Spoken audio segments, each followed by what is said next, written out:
இந்த உலகத்தில் நமக்கு போதுமான அளவு டைம் இருக்கின்றது.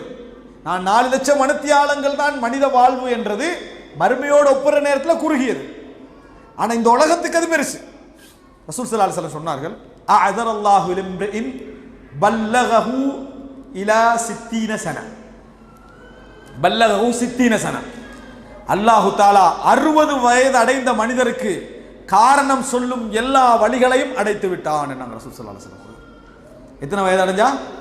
60 வயசு அடைஞ்சிட்டான்னா காரணம் சொல்ற எல்லா வழியையும் அல்லாஹு தஆலா அடைச்சிட்டான். என்ன டோட்டல் சான்ஸ் உங்களுக்கு தந்துட்டான் அப்படின்னு ரசூலுல்லாஹி ஸல்லல்லாஹு அலைஹி வஸல்லம் சொல்லி காட்டினார்கள். சஹீஹ் முஸ்லிம்ல வர செய்தி. 60 வயது வரைக்கும் எல்லாம் டைம் தந்தானவங்களே, உங்களுக்கு படிப்பினை பெறதுக்கான டோட்டல் சான்ஸ். நாளை மறுமையில் வந்து என்ன சொல்லல், ஒரு 30 வயசுல மௌத்தாகினவன் ஒன்று சொல்லலாம், யாரெல்லாம் எல்லாரும் 40 50 60 வரை வயசை மௌத்தாகிக்கிறாங்க. ஏன்னா இளமையான வயசுல என்ன செஞ்சுட்டாய், மௌத்தாக்கிட்டாய். நான் கொஞ்சம் திருந்துறதுக்கான டைம் எனக்கு என்னது போதாது, இறைவன்ட்ட பேசுறதுக்கு அவனு ஒரு சந்தர்ப்பம் அதில் இருக்குது.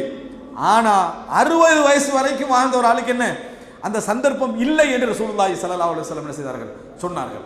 இன்னொரு செய்தியில ரசூலுல்லாஹ் சொன்னாங்க, திருமிதியில வரக்கூடிய செய்தி, அம்மாரு உம்மத்தி, எனது உம்மத்துடைய வாழ்நாள் காலம் 60 தொடக்கம் 70 வரைக்கும் இடைப்பட்ட காலம்தான்.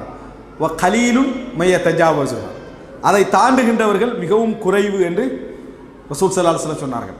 இப்போ ஒரு மனிதனை 60 வருடம் தொடக்கம் 70 வருடம் வரைக்கும் அல்லாஹு தஆலா வாழ வச்சுட்டாண்டா மறுமையில் அவனுக்கு வேற ரீசன் என்ன செய்யலாம், இந்த உலகத்தில் சான்ஸ் இல்லைன்னு என்ன செய்யலாது சொல்ல முடியாதென்றும், மனித வாழ்க்கை 60க்கும் 70க்கும் இடைப்பட்டதுதான் என்றும் ரசூலுல்லாஹி ஸல்லல்லாஹு அலைஹி வஸல்லம் அவர்கள் சொல்லி இருப்பதை நாம் என்ன செய்கிறோம்.